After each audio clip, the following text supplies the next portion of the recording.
Shalom, this is Joseph Shulam, and we're going to continue teaching about the parables of Yeshua. And this is going to be a new series about dinner parables. There is several dinner parables in the New Testament, and there's also several dinner parables among the rabbis from the time of Yeshua, from the first century. Dinner parables were popular because dinner was a very popular event in the Greco-Roman culture. It was the time where people got entertained, they ate, they told stories and jokes, and they fellowshiped with one another. The normal living room in a home in Israel and in the Greco-Roman world was with a center table that usually was a three-sided table. It was called triclinium in Greek. Triclinium was a table that was like C-shaped table, square, with three sides so that the servants can come in the middle of the table and serve the guests that usually reclined around the low table on the three sides. And in the middle, there was like the stage, and the servants and those who entertained usually came in the middle of the table to do their entertaining. But of course, they had no television, no radio, so what they did was they talked. They discussed issues. They brought funny, humorous stories and sometimes discussed politics and religion, the topics that interested them in their daily life. So we find several parables of Yeshua dealing with dinner time. He's invited to dinner by Pharisees, and he's talking to them during dinner and telling them stories and parables. It's a part of the culture of the time.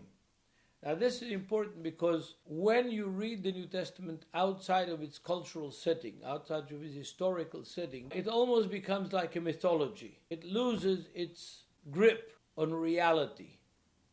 And that's why a lot of Christians find it difficult to study and to talk about the parables of Jesus, about the words of Jesus in general, because the words of Jesus are connected very tightly to his world, to the Jewish world in the land of Israel in the first half of the first century AD.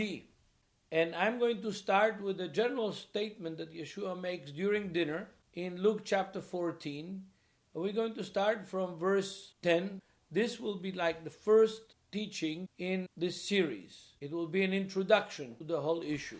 If you're invited for dinner, go sit down in the lowest place, so that when the master of the place will come to you, he will say to you, friend, go up to a higher place. Yeshua is teaching here to have a humble position, to be humble, not to desire to receive the honor from men, and to sit yourself and blow your own trumpet, as they say in English. But he wants you to be humble, so that in front of everybody that is sitting around the table, the owner of the house will come to you and say, come up, sit in a higher place. That will honor you and show your humility and show your real position in the community. Of course, Yeshua is doing that on the basis of Proverbs.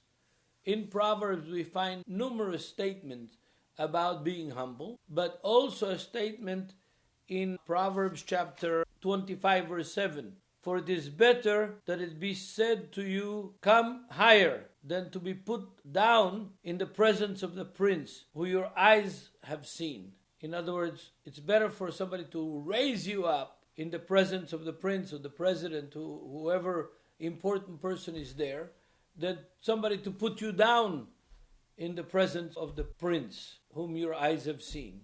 On the basis of this proverb in Proverbs 25 verse 7, Yeshua is giving this advice over here that when you go to a dinner, to a party, don't put yourself higher. Put yourself in the lowest place so that the owner will come and raise you up.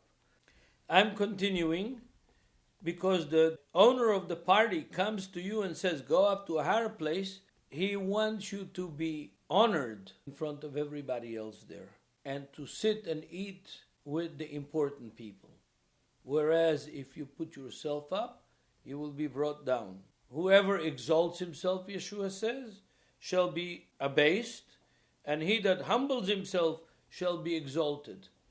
The same teaching that he gave in other places, the first shall be last and the last shall be first, is appearing here in the context of the dinner party. And then he starts in verse 12 giving instructions to those who want to make a dinner party.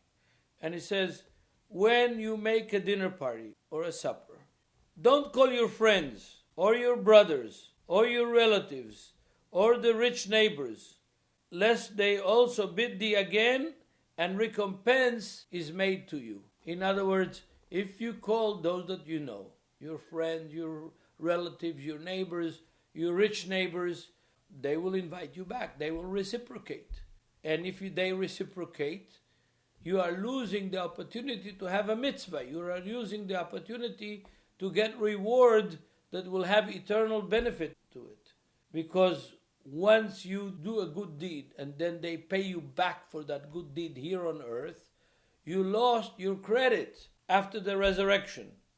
What you should do, Yeshua says, is make a feast. Call the poor, the maimed, the lame, and the blind to your feast. And when you do that, you will be blessed, because they cannot repay you back. They cannot recompense you. They cannot reciprocate. And therefore your reward, your benefit will be, after the resurrection, an eternal benefit. This teaching is very, very basic. It is so basic that the rabbis themselves have many, many stories with the same moral, with the same idea. And where do these stories come? They come from 2 Samuel chapter 5. The phrase, the blind and the lame, comes from there. And what happens is, when David and Joab and his men go to Jerusalem and they want to conquer Jerusalem, the Jerusalemites standing on the wall say, the lame and the blind can keep you out of this city.